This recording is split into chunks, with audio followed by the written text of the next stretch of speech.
El axioma de las preferencias reveladas nos dice que teniendo una canasta de mercado X, esta canasta presenta dos momentos, un momento X sub 0 que es un momento inicial y un momento X sub 1 que es un segundo momento.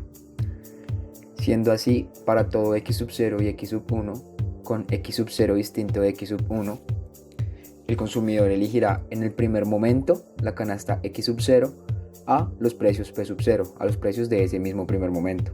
Y que en un segundo momento el consumidor elegirá la canasta X sub 1 a los precios P sub 1, es decir, la canasta del segundo momento a los precios del segundo momento.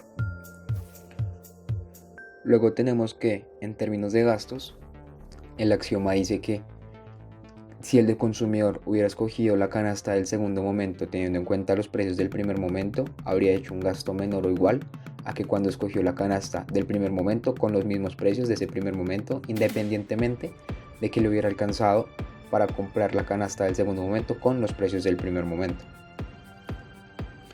Luego, si esta condición se cumple, podemos ver que el consumidor escogió la canasta del segundo momento con los precios de ese mismo segundo momento, dado que el gasto que habría hecho de haber escogido la canasta del primer momento por los precios del segundo momento habría sido estrictamente mayor a que si hubiera escogido la canasta que escogió, que es la canasta del segundo momento con los precios del segundo momento.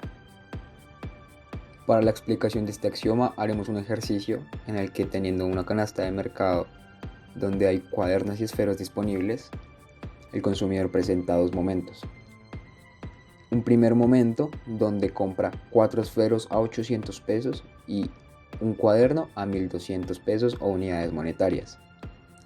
Y un segundo momento, un momento P sub 1, en el que el consumidor compra 2 esferos a 1000 pesos y 2 cuadernos a 1300 pesos o unidades monetarias. Para realizar el cálculo de los gastos que hace el consumidor, tomamos en un primer momento, es decir, un P sub 0 por X sub 0, las cantidades y precios del primer momento. El consumidor escogió comprar 4 esferos por 800 más un cuaderno por 1200 para un total de 4400 unidades monetarias. En el segundo momento, es decir, el P sub 1 por X sub 1, tenemos que el consumidor tomó 2 esferos por 1000 más 2 cuadernos por 1300 unidades monetarias. Esto para un total de 4600 unidades monetarias. Luego, para los dos casos siguientes, tenemos que el P sub 0 por X sub 1, es decir, la canasta del segundo momento por los precios del momento inicial, se calcula de forma que son 2 esferos por 800 más 2 cuadernos por 1200, para un total de 4000. Y para hacer el cálculo del P sub 1 por X sub 0, es decir, los precios del segundo momento por las cantidades del primero, tomamos 4 esferos por 1000 más un cuaderno por 1300, para un total de 5300 unidades monetarias. Teniendo estos resultados, podemos ir a revisar el axioma nuevamente y ver que la canasta del momento segundo con los precios del primero tuvo un valor de 4000. Este valor es menor al que el consumidor decidió escoger en el primer momento, es decir, el P sub 0 por X sub 0, que tiene un valor de 4400. Al ver que esta primera parte se cumple, vamos a revisar el segundo momento, en el que el consumidor decidió comprar una canasta de 4600, lo cual fue un gasto menor a que se hubiera escogido la canasta del primer momento por los precios del segundo, que tienen un valor de 5300.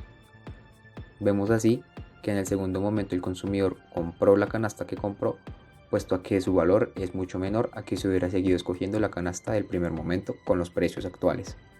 Gráficamente, el axioma y el ejercicio lo podemos explicar de la siguiente forma. En el eje X vamos a ubicar los esferos y en el eje Y la cantidad de cuadernos. Luego vamos a ubicar la recta presupuestal F, que será la recta presupuestal del primer momento. Y entendemos que todos los puntos sobre esta recta y debajo de la misma son asequibles para el consumidor. Luego vemos que el punto A está sobre esta recta y el punto A fue el punto que el consumidor decidió tomar en el primer momento. Además podemos ver que el punto B también es asequible para el consumidor, pero como vemos en el axioma, aún así el consumidor pueda escoger o comprar el punto B, decidió tomar el punto A. Y para la segunda parte, es decir, la recta presupuestal G, la recta presupuestal del segundo momento, vemos que el punto B está sobre esta recta. Entendemos que el punto B es asequible para el consumidor en este segundo momento. Y vemos que el punto A ya no está al alcance del consumidor, puesto que está por encima de esta recta G. Como lo podemos ver en los resultados del ejercicio, entonces entendemos que este punto es el escogido, puesto que al consumidor ya no le alcanzaba para tenerlo por más que lo quisiera comprar. Para concluir, las preferencias del consumidor no cambian entre periodos, es decir, que son preferencias estables.